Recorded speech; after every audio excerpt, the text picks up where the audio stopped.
अस्सलाम वालेकुम ख़वातीन हज़रात। आपने सुन रखा होगा कि कल जो हमने बात की थी डॉक्टर आरिफ अलवी साहब के इशू के बारे में, जो उन्होंने बिल्स के बारे में ट्वीट किया था, आज वो बात किसी और तरफ चल पड़ी है। कल वाले वाक़ये के बाद ये हुआ कि मीडिया ने इसको उठाया, बहुत सारे लोगों ने डॉक्टर आरिफ अलवी की साइड ली, जो उनको नापसंद करते थे उन्होंने उन्हीं का ही कसूर निकाला और बल्कि उनको कहा कि आप रिज़ाइन करें। अब मेरा सवाल ये है कि डॉक्टर आरिफ अलवी साहब, आप 5 साल से प्रेसिडेंट हैं। आपको पता है कि जब आपने बिल एक्सेप्ट करना होता है तो आप साइन कर देते हैं, सिंपल बिल जो है वो अप्रूव हो जाता है। और जिस बिल को रिजेक्ट करना होता है 1 तो 10 दिन के अंदर आपने उसको वापस भिजवाना होता है, लेकिन साथ में एक लेटर होता है। उस लेटर पर आप लिखते हैं कि इस बिल को आप क्यों रिजेक्ट कर रहे हैं। आपने ये क्यों नहीं किया? आप, मुझे लगता है ऐसा कि आप दोनों तरफ से खेल रहे हैं। आपने ये तो कह दिया कि जी मैंने बिल पे साइन नहीं किए, ठीक हो गया, लेकिन आपने ये नहीं कहा कि मैंने लेटर भी नहीं लिखा, जिसमें आपकी बदनीयती नज़र आती है, आपका खौफ नज़र आता है, आप मिले हुए हैं ये नज़र आता है, और आप हमसे सिंपैथी लेने की कोशिश कर रहे हैं, जो कि बहुत गलत है। लिहाजा एक तो, और अब उन्होंने क्या किया है कि उन्होंने अपने स्टाफ को चेंज कर दिया, अपने सेक्रेटरी को, और सेक्रेटरी वकार है वो बोल पड़ा है, उसने कहा जी इन्होंने वर्बली कहा है और वर्बली की कोई हैसियत नहीं होती, अखलाकी तौर पर तो उन्होंने कहा है, तो इसका मतलब है वकार साहब भी गेम खेल रहे हैं। लेकिन अब अगर हम कानूनी बात करें तो उन्होंने बड़ा क्लियर कहा है कि जी मुझे इन्होंने निकाला है, मुझे यहाँ से उन्हें डिवीज़न में रिपोर्ट करने की वो हुआ है, उनको हुक्म हुआ है, उसकी जगह पर एक लेडी साहिबा को ऐवान सदर की सेक्रेटरी तैनात कर दिया गया। लेकिन बात वही है, हर आदमी अपनी गेम खेलता है अपने आप को सेफ रखने के लिए और लोगों की सिंपैथी लेने के लिए, बात और करता है, लेकिन एक्चुअल में उसने क्या करना होता है और क्या नहीं करना होता इस बारे में वो बात नहीं होने देता। बहरहाल अभी एक नई बहस छिड़ गई है, अब देखते हैं कि क्या होता है। बहरहाल वो कानून पास हो चुका है और उस कानून के तहत एक बस उस कानून के तहत जो होना था वो हो चुका है। अब आगे देखें कि क्या होता है। बहुत सारे लोग कह रहे हैं कि इस कानून की कोई हैसियत नहीं है क्योंकि प्रेसिडेंट साहब ने कह दिया, लेकिन जबकि एक कानून कहता है कि कानून बन चुका है तो बन चुका है। बहरहाल देखते हैं इसके क्या प्रिकॉशंस होते हैं आगे जाकर।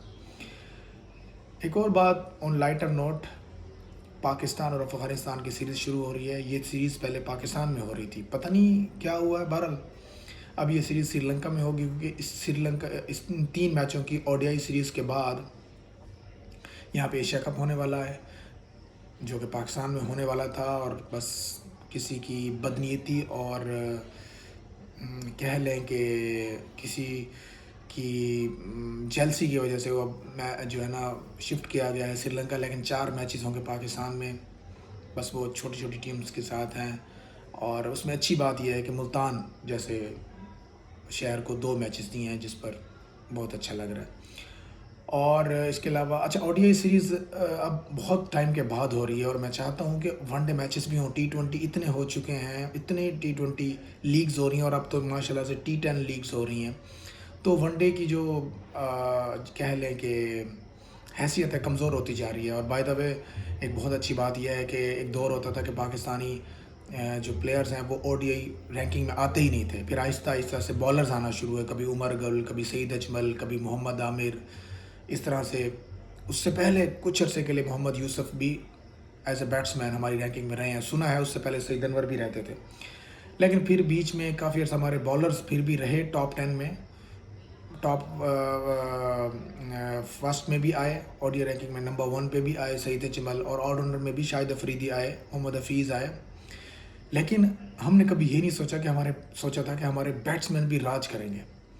तो माशाल्लाह से बाबर आजम जो हैं वो काफ़ी अरसे से नंबर 1 पे हैं। हर महीने जो रैंकिंग जारी होती है उसमें बाबर आजम टॉप पे है, और by the way Virat Kohli जो है नंबर 9 पे हैं। खैर, बाबर आजम जितने हम्बल हैं, जितने डेडिकेटेड हैं अपनी गेम को लेकर, और जितने हम्बल हैं, लोग उनसे प्यार भी करते हैं, उनकी गेम भी अच्छी है। बहरहाल तो ओडीआई रैंकिंग में नंबर 1 पे। उसके अलावा हमारे इमामुल हक साहब, बहुत जिन्हें पर्ची पर्ची के नारे लगाए जाते थे, उन्होंने अपने आप को इतना मनवाया कि वो भी टॉप रैंकिंग में है। और इस तरह से फ़खर जमान भी हैं, जो कि बीच में 1-2 डेढ़ साल में ज़रा फ्लॉप चल रहे थे। تو best of luck to Pakistan team for this series. اور آپ کو یاد رہے کہ افغانستان کے ساتھ ہم نے 4 ODI کھیلے ہیں. پہلے 2 تو ہم نے نارمل طریقے سے جیت لیے تھے، لیکن آخری 2 بالکل کلوز ہم لوگ ہارتے بچے ہیں. تو اچھے میچز ہونے والے ہیں. آپ کو پتہ ہے افغانستان کے ساتھ ہمارے میچز بہت اچھے ہیں، اور یہ بہت اچھی بات ہے کہ وہ ٹیم اتنی جلدی اوپر آ رہی ہے. بہت اچھی بات ہے. اور اسی طرح آپ کو پتہ ہوگا کچھ دن پہلے UAE نے نیوزی لینڈ کو T20 میں ہرا دیا. اپنا پہلی کامیابی انہوں نے حاصل کیا کسی بھی بڑی ٹیم کے خلاف. تو ایسے ہی جیسے بنگلہ دیش شروع میں آہستہ سے بہت کمزور ٹیم تھی، بعد میں وہ اسٹرانگ ہو گئی، اسی طرح افغانستان بھی اسٹرانگ ہو رہی ہے، اور اب UAE نے بہت کمال کیا ہے. تو یہ کرکٹ کی خبریں تھیں.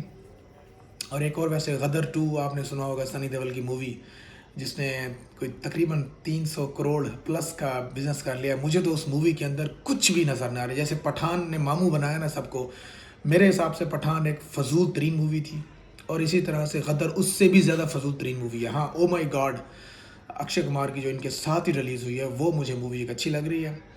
ٹائم لگے گا تو اس کو دیکھیں گے. باقی غدر 2. اور مزے کی بات سنیں، ایک فلم تھی ماں تجھے سلام، سنی دیول صاحب کی. انہوں نے، سنی دیول کو تو کوئی پوچھتا ہی نہیں تھا، اب اس مووی کے بعد پتہ نہیں خام خواہ سے وہ ہٹ ہو گیا، کیونکہ پاکستان کے خلاف بنائی گئی ہے نا یہ بھی غدر 2. تو اب ماں تجھے سلام کا سیکول بھی بنا رہے ہیں انیل شرما صاحب، جنہوں نے آج تک کوئی کام کی مووی نہیں بنائی، اور ساری مووی پاکستان کے اگینسٹ بنائی ہے. یہ مووی مجھے تو لگتا ہے فیک طریقے سے اس کو ہٹ کرایا گیا ہے.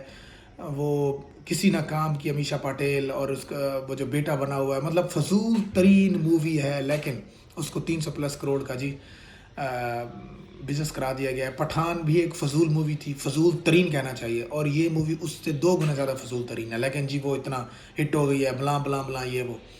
اگر ان دونوں کے مقابلے میں کسی نے مووی دیکھنی ہے تو وہ او مائی گاڈ 2 جو ہے وہ دیکھنے کے لائق ہوگی، اور اس کا کنسیپٹ بھی سمجھ آتا ہے. اور یہ فضول ترین مووی اتنا بزنس کر گئی ہے، مجھے نہیں سمجھ آئی، پتہ نہیں کیوں کر گئی ہے. بہرحال یہ تھیں آج کی چھوٹی خبریں، میں نے کہا آپ سے شیئر کر لیں. شکریہ.